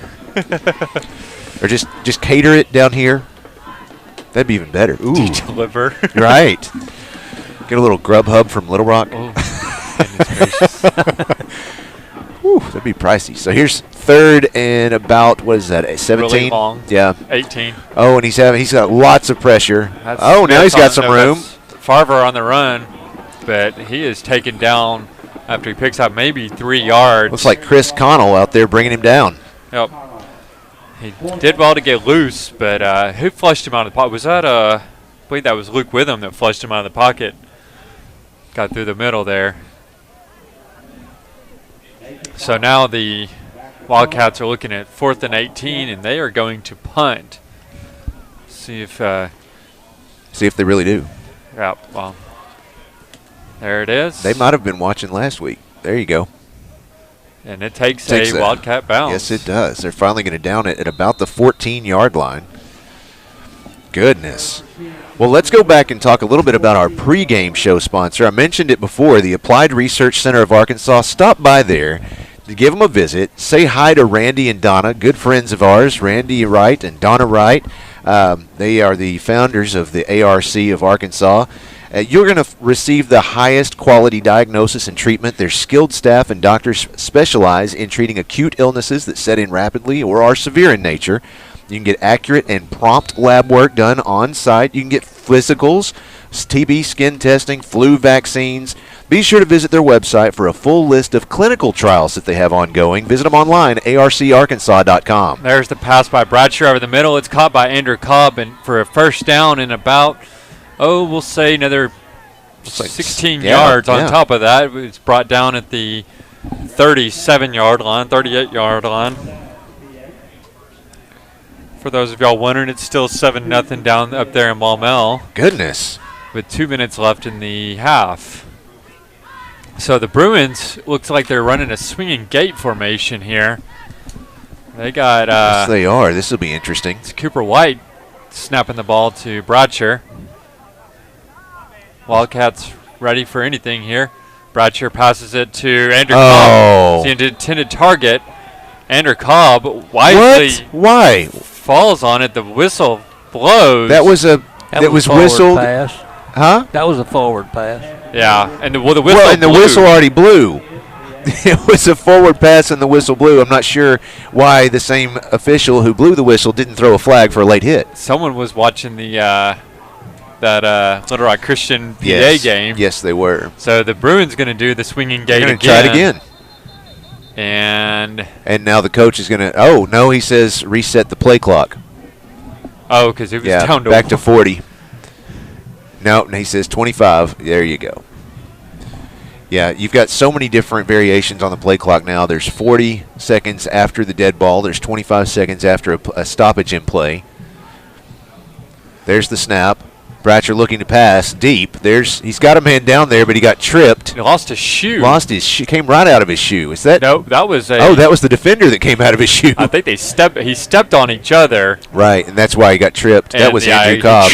And the defender lost his shoe. That was just seeing all sorts of oddities tonight. 9 minutes, 33 seconds remaining. 3rd down and 10 yards to go.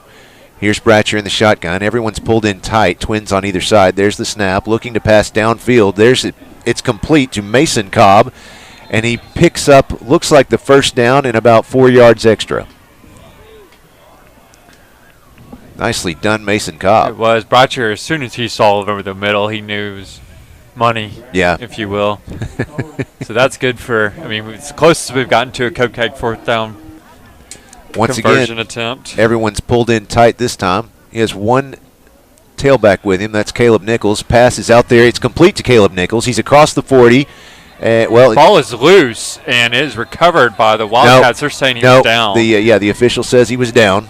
Now one Wildcat is signaling it was incomplete. I'm not sure what that could mean. But they are saying he was down right short of the first down. It's going to be scoreboard showing 3rd down and 10. I'm not sure. Scoreboard's, It's second down in about 1.5, yeah. Yeah, it's funny. The scoreboard still says first quarter, but it is the second quarter. So Brochur's in the shotgun. Looks like that is Joe Hyman to his left. He's got twins on either side. There's the handoff to Hyman. He runs up the middle, picks up the first down, and then about, roughly 10 yards after that. So we're marching forward further into Wildcat territory, the 30-yard line. 8 minutes, 50 seconds left in the half. Let's see. We've got an update from Coach Kordsmeyer. He says, could you guys please announce the Lady Bruins basketball car wash tomorrow from 9 to 3. Donations accepted for the Lady Bruins basketball. I think that's at Murphy, in the Murphy parking lot. Coach, tell me where that is, and we'll make sure to update everybody.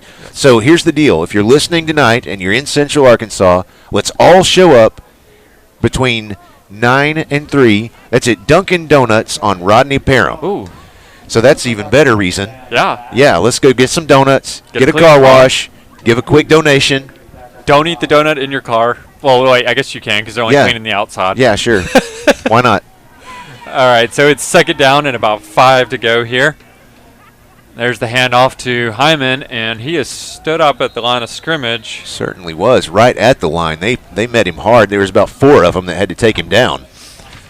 We were talking about how anytime he gets the ball, he runs hard. He's going to make them feel it if they're going to tackle him. Do you know what you're doing tomorrow? I'm going to get my car washed and get a donut. Well, I know that. And then tomorrow night, I'm going to see Bad Habit. They're going to be at the rail yard tomorrow night. Got a couple of PA students that are in that band. They're pretty good. I like to listen to them. They're from 7 to 10, I think, at the rail yard. Come out and join us. Nice. Be a good time. There's a snap. Brocher fakes to the left.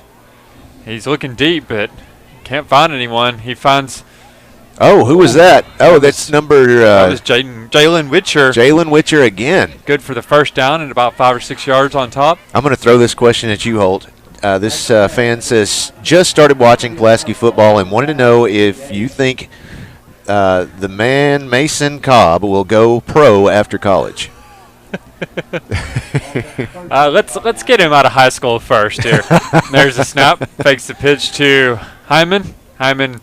Oh! Bratchard throws it to Cobb, but the Wildcats were not fooled as Cobb was tackled right at the line of scrimmage. They had Andrew wrapped up as soon as he received that pass. Yeah.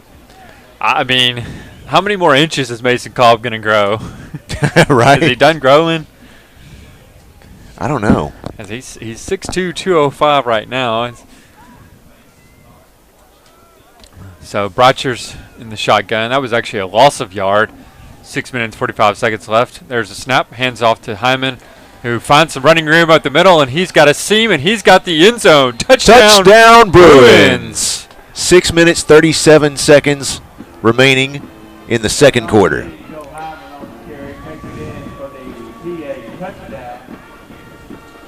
So that was an excellent job by the line to open up a hole for Hyman, and then he made a man miss, and he was off to the races. As we're expecting, we've gotten used to seeing from him.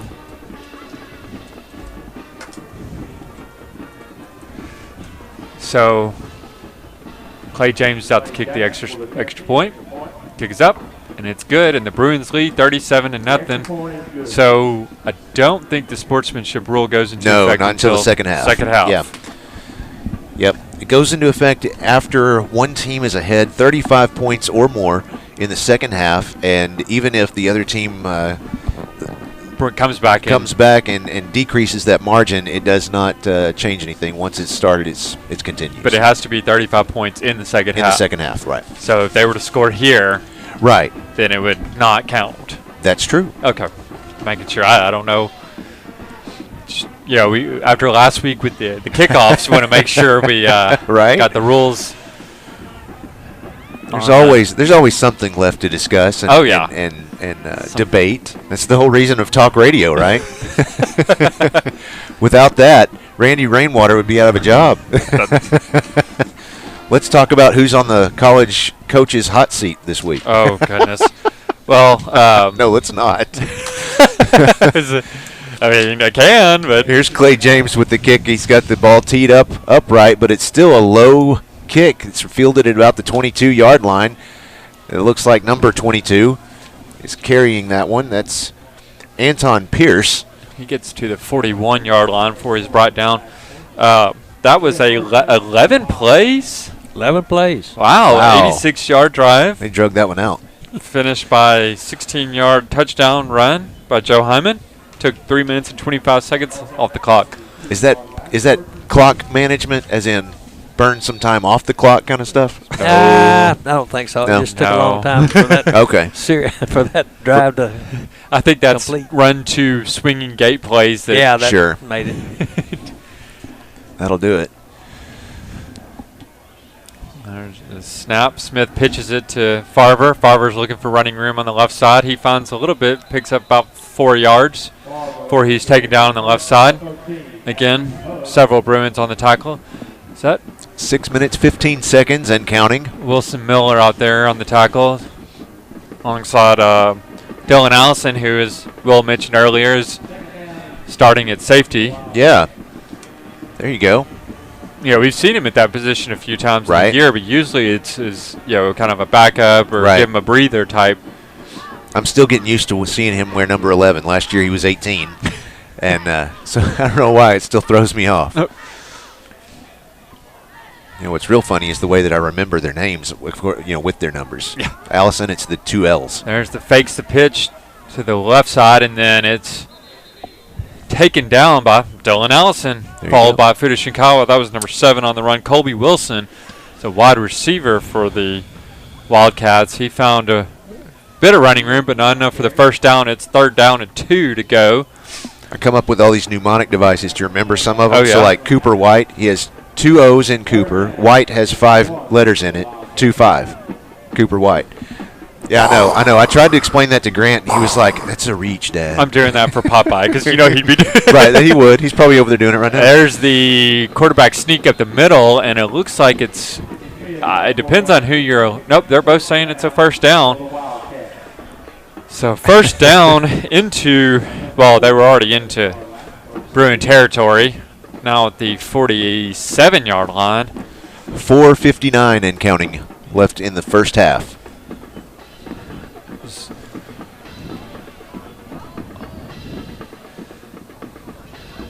It's like Farver's under center. He has a single receiver on both ends. One man in motion. Handoff goes to number 5, Ricky Farver, and he tries to make it up the center. Nothing giving. I am not quite clear what just happened there. That was 56 for the Bruins, which, again, our roster is not showing a 56. Yeah. That is J.P. Cady. He was. Wasn't it Cady who switched? He's 46 last week. All right, Will, you're on the. Here's your mission. And find out who 56 is for us. Whoever it is, he got up under the center and basically fell down, and Farver had to step over him, and he didn't realize there was going to be a player on the ground there. There's a snap. Smith is looking deep. He's got an intended target, and it looked like Trent Sawyer had a shot at that, and it looks like Urquhart is injured now. They both went up for the ball. They were both grabbing the ball, and it looks like an arm might have got twisted the wrong way, unfortunately. So we have an injury on the field. Everybody's going to take a knee here, take a breather. All right, well, in the meantime, let's make this announcement. I think this is from Matt Pulley.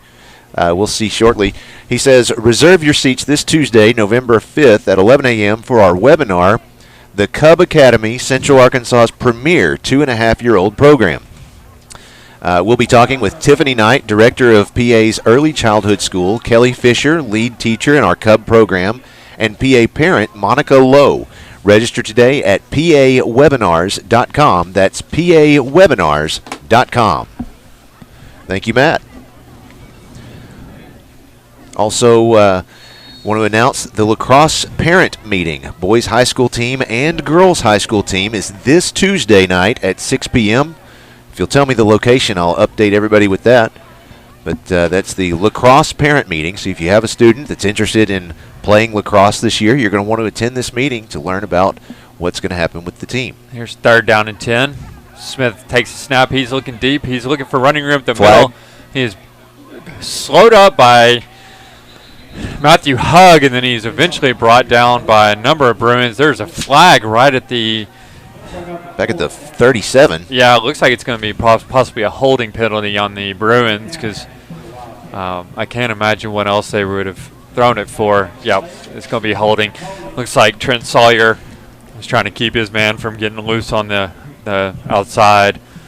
So he got a little handsy. You know what? He was just looking for some warmth. Yes. It's cold out there. It is. That's what he was looking for. Just this fan says, will there be a PA Live for Bruin baseball this year? I'm down.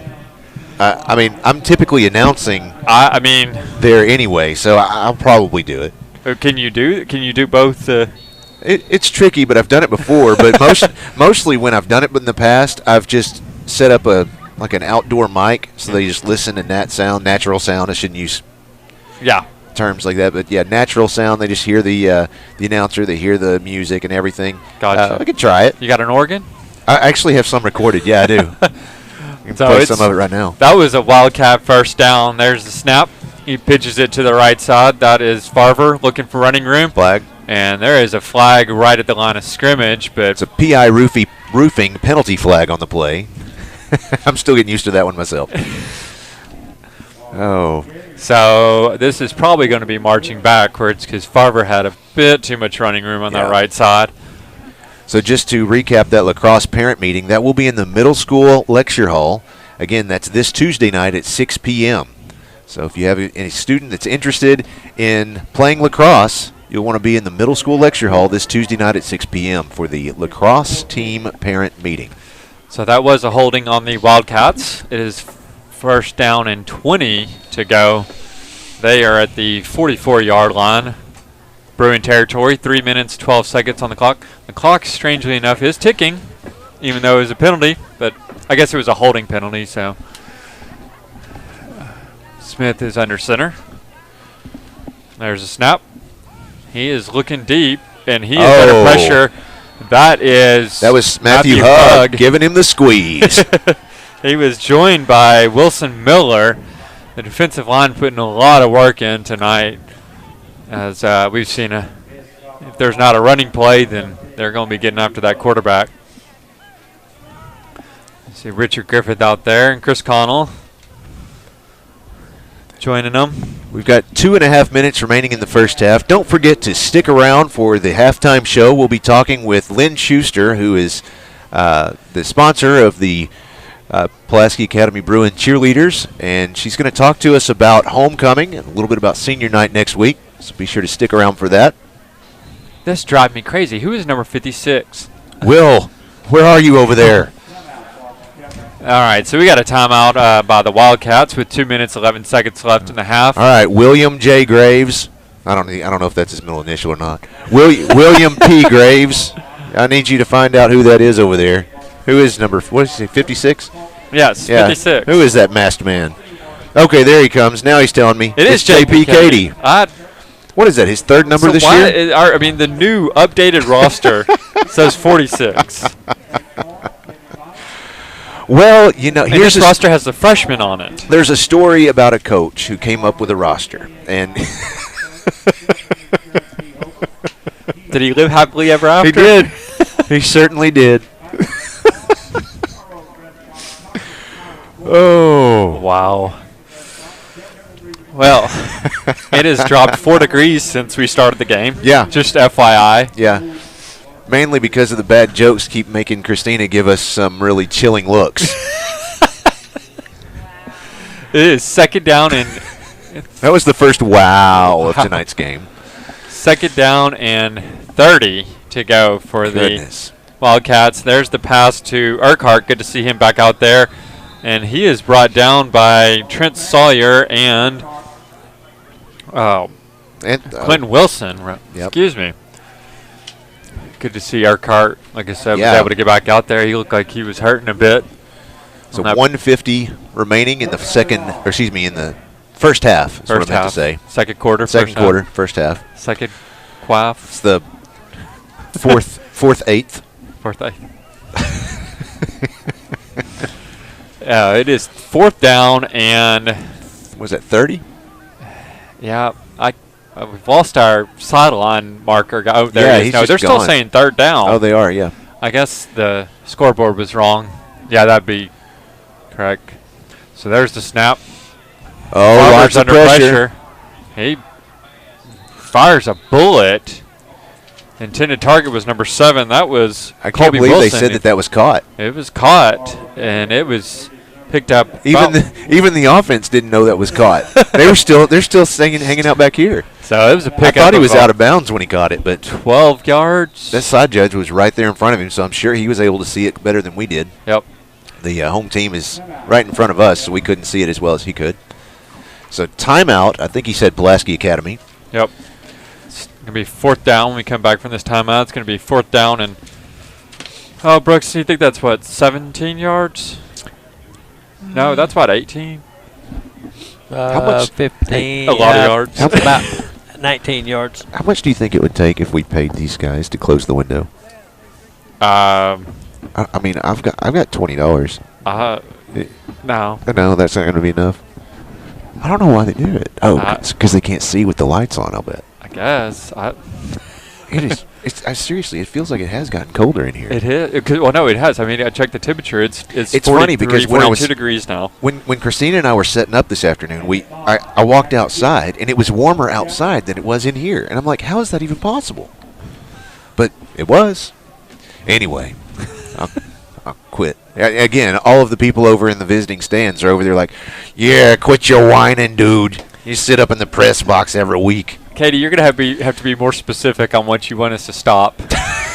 There's the punt. She sent me a text that said, stop, just stop. Wait, they returned. They caught a punt. They did, and he took a knee. Fuda Shinkawa caught a punt. Why? When was the last time we've seen that? Brooks? I haven't ever seen it.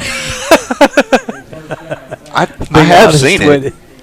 It's been a long time. Yeah, I'm not sure about that one either.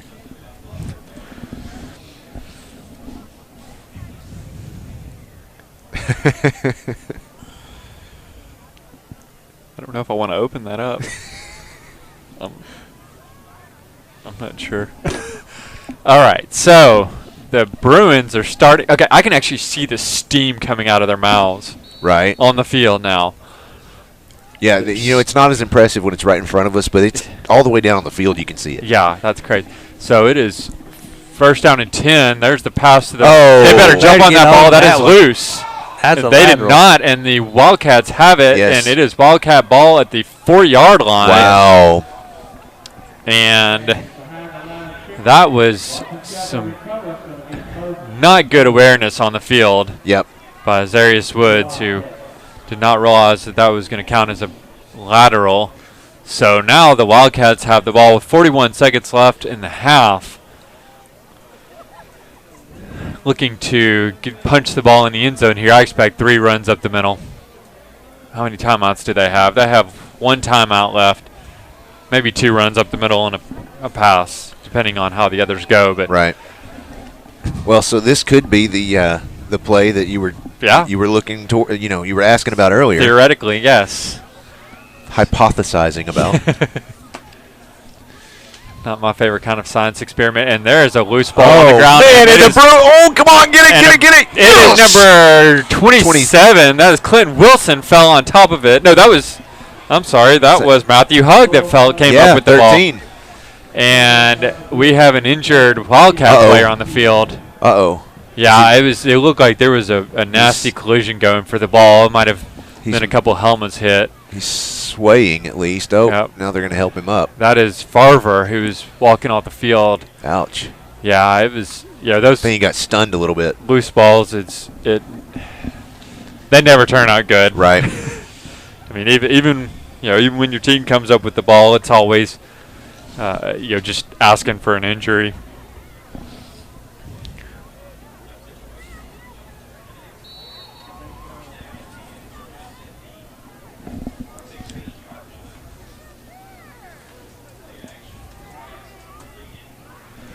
There's the snap. Hyman gets the ball. He picks up about 10 yards.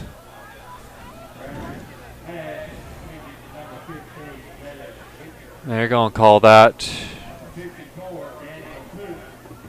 Nope, they're going to say just shy of the first down, 2nd down and 1. There's snap. Bratcher's looking to the right side. He's rolling out. He's looking deep.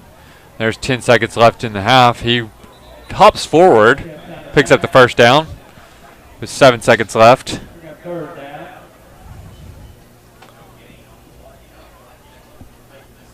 So with 7 seconds left in the first half, Bruins leading 37-0.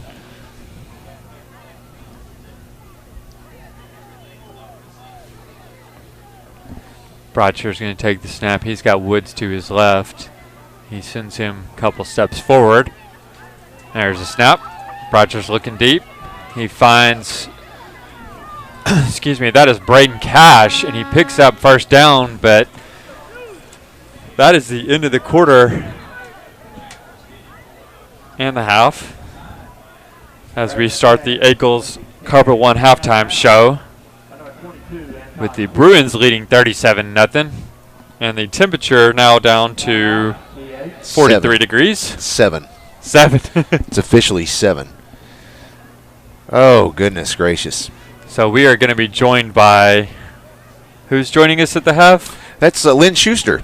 Yes. Lynn Schuster's going to join us in about 2 seconds on the clock. All right. Oh. Well, no, they're not. They're saying the clock did not go down. Right, they've got 2 I heard the buzzer and everything. Brooks, Yeah. what happened? I heard the buzzer, too. I heard it, too. I guess it must have reset 2 seconds. You know, I'm gonna make a quick timeout ourselves, and let's go to our chief meteorologist, Todd Jacobian. Todd, tell us a little bit about tonight's weather forecast.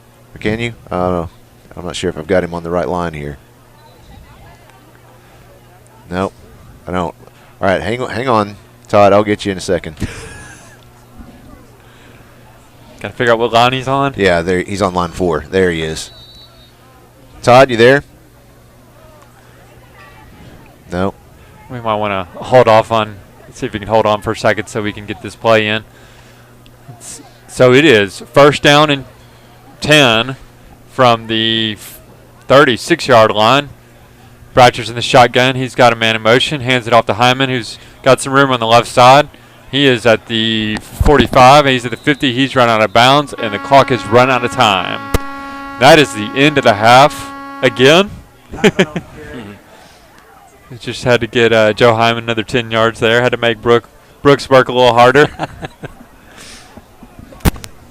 So now we are officially in the Eagles Carpet One halftime show. That's right. Well, let's go to. I meant to talk to Todd before the game, but let's go to him now. Go ahead, Todd. Oh, just Todd Jacobian with your forecast as we kick off Bruin football in just a little bit. It's a chilly one.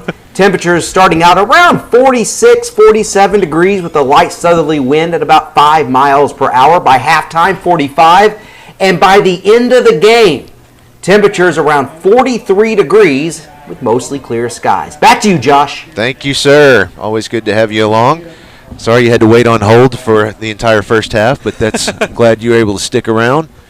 I know Popeye just came in and said that he's frozen his left toe right off, and that and the other toes. So well, thanks for sticking out there. I know come in here. I don't know if it's that much warmer in here or not, but you can kind of warm up a little bit. He's got to go see a man about a dog, he says. Well, I tell you what, let's go ahead and we're going to take a quick break, I think, and we'll be right back. You're watching Bruin football on PA Live. Pulaski Academy's After School Extras fall catalog is out now. Whether your 3-year-old is interested in dance or your 5th grader likes to play Minecraft, there is an After School Extra for you. There are classes in dance, chess, cheerleading, yoga, sports, Chinese, Minecraft, art, and many more. There's even a secret spy academy, but I can't tell you any more about that one here. For details on this one, and for details on all of the classes, check out the After School Extras fall catalog on Veracross today.